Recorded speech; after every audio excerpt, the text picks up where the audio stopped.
என்னோட ட்ரெய்னிங்கில வந்து ஸ்டார்ட்டிங்லலாம் லோவர் பாடிக்கு வந்து எப்படி சொல்றது? ஸ்குவாட் போடுவேன். அந்த தோப்புக்காரனெல்லாம் சொல்லுவாங்க இப்படி காத புடிச்சுட்டு. அது மட்டும் தான் நான் பண்ணிக்கிட்டு இருந்தேன். லெக்குக்குன்ட்டு வொர்க் அவுட் பண்ணதுன்ட்டு பார்த்தீங்கன்னா, அதுக்கப்புறம் போக போக ஒரு 6 மாசம் நான் லெக்குக்கு ட்ரெயினே பண்ணது இல்லைன்னு வச்சுக்கோங்களேன். வெறும் அப்பர் பாடி மட்டும் தான் ஃபோக்கஸ் பண்ணிட்டு இருப்பேன். அப்பர் பாடி மட்டும் தான் ட்ரெயின் பண்ணிட்டு இருப்பேன். லெக் டேவே இருக்காதுன்னு வச்சுக்கோங்களேன் என்னோட ரொட்டீன்ல. நான் அந்த மாரி ஒரு ஆளு. எனக்கு லெக் ட்ரெய்னிங்னா புடிக்கவே புடிக்காது. அந்த லெக்க வந்து தனியா ட்ரெயின் பண்ணோம் அப்படின்னா, அதுக்கு ஒரு மென்டல் ஸ்டேட் ரொம்ப வில் பவர் நெறையா இருக்கணும்னு வச்சுக்கோங்களேன். அந்த மாரி விஷயம் எனக்கு கிடையவே கிடையாது. நம்ம லெக்க ட்ரெயின் பண்ணி என்ன பண்ண போறோம்? அப்பர் பாடி தான். பைசெப், இந்த ஷோல்டரு, இந்த ட்ராப்ஸு, இந்த பேக்கு அதெல்லாம் ஓகே ஒரு கெத்தா இருக்கும் அப்படிங்கிற மாரி விஷயம். இந்த லெக்கு வந்து ஏன் ட்ரெயின் பண்ணும் அப்படின்ட்டு சொல்லிட்டு நான் அத விட்டுருவேன். ஸ்கிப் பண்ணிருவேன். எப்படி சொல்றது? க்ளூட்ஸ் எல்லாம் பெருசாயிரும். லெக் எல்லாம் பெருசாச்சுன்னா நம்மள எல்லாம் கலாய்ப்பானுங்க. நம்ம இவ்வளோ பெருசா இருக்கு அப்படின்னு சொல்லிட்டு அந்த மாரி கலாய்ப்பான்னு சொல்லிட்டு நெறைய பேர் ஸ்கிப் பண்ணுவீங்க.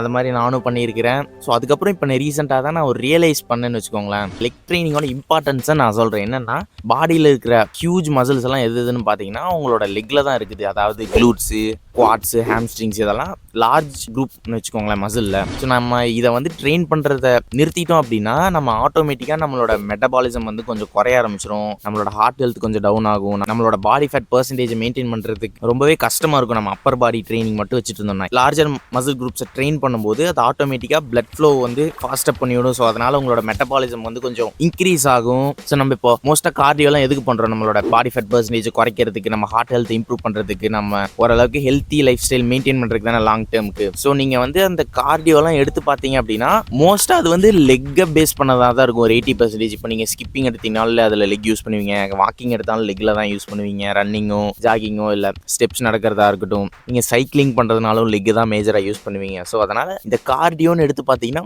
மோஸ்ட்டாக லெக் மட்டும் தான் வரும். ஏன்னா அப்பர் பாடியில் ஏன் கார்டியோ வைக்கல? ஏன் நம்ம உட்காந்துக்கிட்டு கையில் வந்து பெடல் பண்ணுற மாதிரி வைக்கல? நம்ம ஏன் உட்காந்துக்கிட்டே ஸ்கிப்பிங் பண்ணுற மாதிரி ஏன் வைக்கல? அது ஏன் லெக்கை வந்து மேஜராக கான்ட்ரிபியூட் பண்ணியிருக்கு கார்டியோலன்னு கேட்டால் அதில் வந்து நிறைய மசில்ஸ் இருக்கு. ஸோ அதனால உங்களால் எஃபிஷியண்டாக கேலரிஸை பர்ன் பண்ண முடியும். நீங்கள் வந்து அதிகமாக சாப்பிட்டா கூட நீங்கள் இப்போ லெக் ட்ரைனிங் ஃப்ரீக்வெண்ட்டாக பண்ணிக்கிட்டு வர்றீங்க அப்படின்னா உங்களுக்கு பாடி ஃபேட் பர்சன்டேஜ் இன்க்ரீஸ் ஆகாது. அது மட்டும் இல்லாமல் நீங்கள் இப்போ லோவர் பாடி ட்ரெயின் பண்ண ஆரம்பிச்சிங்க அப்படின்னா உங்களோட அப்பர் பாடியும் சேர்த்து க்ரோ ஆகுமா? அது வந்து டைரெக்டாக அதுக்கான எந்த விதமான கான்ட்ரிபியூஷன் பண்ணாது. இன்டைரக்டாக ஒரு சில விஷயம் பண்ணும். என்னன்னா இப்போ வெறும் அப்பர் பாடியை மட்டும் ட்ரெயின் பண்ணுறதுக்கும் வெறும் லோவர் பாடியை மட்டும் ட்ரெயின் பண்ணுறதுக்கும் டோட்டலாக அப்பர் பாடி லோவர் பாடி சேர்த்து ட்ரெயின் பண்ணோம் அப்படின்னா நம்மளோட ப்ரோட்டீன் சிந்தசிஸ் வந்து இன்க்ரீஸ் ஆகுமா? அப்புறம் மயோஸ்டாட்டின் அது வந்து புரோட்டீனை வந்து பிரேக் டவுன் பண்ணுறதுக்காக நம்ம பாடிக்குள்ளேயே இருக்கிற ஒரு புரோட்டீன் அது பண்ணக்கூடிய விஷயம். அதாவது மசில் பிரேக் டவுன் பண்ணும்ல மயோஸ்டாட்டின்ங்கிறது. அதை வந்து இது ரெடியூஸ் பண்ணுமா? நம்ம ஃபுல் பாடி ட்ரைனிங் பண்ணோம், லோவர் பாடி அப்பர் பாடி சேர்த்து ட்ரெயின் பண்ணோம் அப்படின்னு அதை கேட்டு நான் வந்து டெய்லியும் லெக்கை வந்து ட்ரெயின் பண்ண ஆரம்பித்தேன். அது மட்டும் இல்லாமல் ஒரு லைட் வெயிட்டில் போயிட்டு ஒரு 50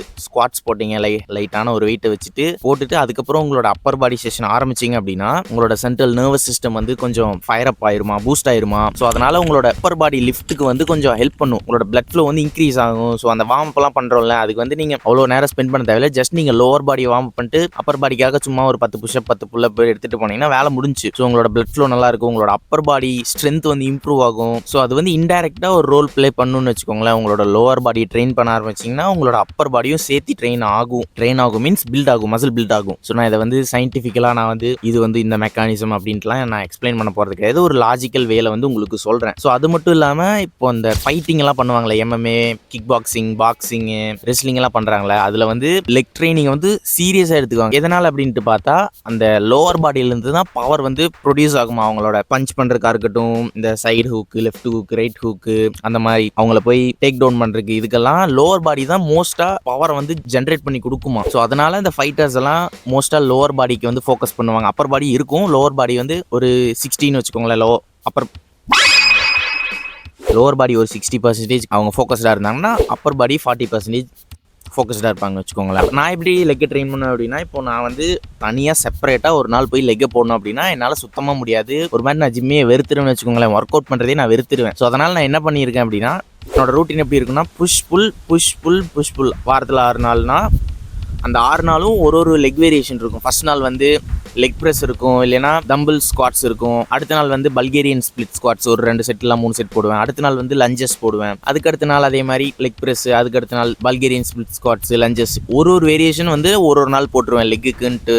எடுத்தோடனே போய் அந்த ஒரு வேரியேஷன் லெக்குக்கு முடிச்சுட்டு தான் அப்பர் பாடியை நான் வந்து ஸ்டார்ட் பண்ணவே ஆரம்பிப்பேன். ஸோ இப்படி பண்ணுறதுனால என்னோட லெக் ட்ரைனிங்கும் பாதிக்கிறது கிடையாது. அதே சேம் டைம் அந்த லெக் ட்ரைனிங் பண்ணுறதோட பெனிஃபிட்ஸ் வந்து எனக்கு கிடைச்சிருது. ஸோ நீங்களும் என்ன மாதிரி லெக் ஸ்கிப் பண்ணுற ஆளாக இருந்தால் இப்போ நான் சொன்னேன்ல டெய்லியும் ஒரு வேரியேஷன் வச்சுக்கோங்க. இப்போ எப்படி சொல்கிறது, நீங்கள் ஒரு வாரத்தில் 5 நாள் ஒர்க் அவுட் பண்ணுறீங்க அப்படின்னா தனியாக லெக் டேன்னு வைக்க வேணாம். இப்போ ஒரு நாளைக்கு ஒரு வேரியேஷன் வச்சுக்கோங்க. 5 நாள் ஜிம் போகிறீங்கன்னா 5 நாளும் ஒரு வேரியேஷன், கேப்ஸுக்கு ஒரு நாள் ஒரு வேரியேஷனு, குவாட்ஸுக்கு ஒரு நாளைக்கு ஒரு வேரியேஷன், ஹாம்ஸ்ட்ரிங்க்கு ஒரு நாளைக்கு ஒரு வேரியேஷன், க்ளூட்ஸுக்கு ஒரு நாளைக்கு ஒரு வேரியேஷன், இன்னொரு நாள் எல்லா மசிலும் கவர் ஆகிற மாதிரி ஒரு வேரியேஷன். அந்த மாதிரி ஒரு வேரியேஷன் ஒரு நாளைக்கு போடுங்களேன். அதனால ப்ராப்ளமும் வரப்போகிறது கிடையாது. நீங்கள் தனியாக ஸ்பெசிஃபிக்காக எல்லா லெக் ஒர்க் அவுட்டையும் ஒரே நாளில் போகணுங்கிற மாதிரி ஒரு விஷயம் உங்களுக்கு பிடிக்காது அப்படின்னா இந்த மாதிரி நான் பண்ணுற மாதிரி கூட பண்ணிக்கலாம். இல்லை நீங்கள் அதுக்கெல்லாம் எனக்கு ஓகே அப்படின்னா நீங்கள் செப்பரேட்டாக ஒரு லெக் டே வச்சுக்கோங்க. வாரத்துக்கு ஒரு 2 லெக் டே வச்சுக்கோங்க மினிமம். ஸோ அப்படி பண்ணிங்கன்னா உங்களோட லோவர் பாடி ட்ரெயின் பண்ணுறதுனால உங்கள் அப்பர் பாடியும் இன்டைரக்டாக க்ரோ ஆக ஆரம்பிக்கும். அவ்வளோதான் ப்ரோ.